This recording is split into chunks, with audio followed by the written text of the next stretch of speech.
हिमालय के जंगल में ऐसे कई पेड़ पौधे हैं जो अपने आप में अनोखे हैं। ऐसे पेड़ पौधे और कहीं नहीं पाए जाते। इन पर लगने वाले फल और फूल सबसे अलग होते हैं। इन पर लगने वाले फल इतने मीठे और खुशबूदार होते हैं कि कोई भी इन्हें खाए बिना रह नहीं सकता।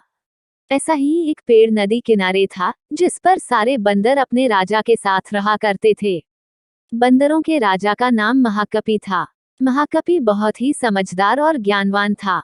महाकपि का आदेश था कि उस पेड़ पर कभी कोई फल न छोड़ा जाए। जैसे ही फल पकने को होता, वैसे ही वानर उसे खा लेते थे। महाकपि का मानना था कि अगर कोई पका फल टूटकर नदी के रास्ते किसी मनुष्य तक पहुंचा, तो ये उनके लिए बहुत हानिकारक हो सकता है। सभी वानर महाकपि की इस बात से सहमत थे और उनकी आज्ञा का पालन करते थे। लेकिन एक दिन एक पका फल नदी में जा गिरा, जो पत्तियों के बीच छुपा हुआ था।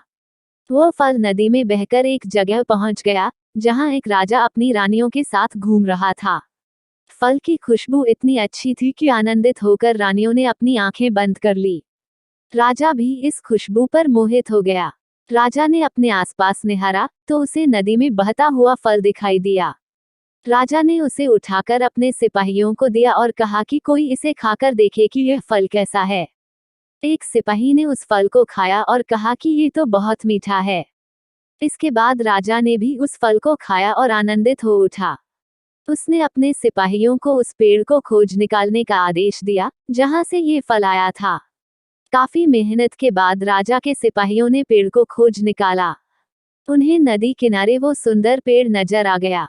उस पर बहुत सारे वानर बैठे हुए थे। सिपाहियों को ये बात पसंद नहीं आई और उन्होंने वानरों को एक एक करके मारना शुरू कर दिया। वानरों को घायल देखकर महाकपि ने समझदारी से काम लिया। उसने एक बांस का डंडा पेड़ और पहाड़ी के बीच पुल की तरह लगा दिया। महाकपि ने सभी वानरों को उस पेड़ को छोड़कर पहाड़ी की दूसरी तरफ जाने का आदेश दिया।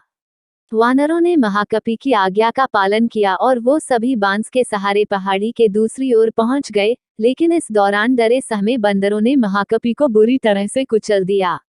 सिपाहियों ने तुरंत राजा के पास जाकर सारी बात बताई। राजा महाकपि की वीरता से बहुत प्रसन्न हुए और सिपाहियों को आदेश दिया कि महाकपि को तुरंत महल लेकर आएं और उसका इलाज करवाएं। सिपाहियों ने ऐसा ही किया, लेकिन जब महाकपि को महल लाया गया, तब तक वह मर चुका था। कहानी से सीख। वीरता और समझदारी हमें इतिहास के पन्नों में जगह देती है। साथ ही इस कहानी से यह भी सीख मिलती है कि हर मुश्किल घड़ी में समझदारी से काम लेना चाहिए।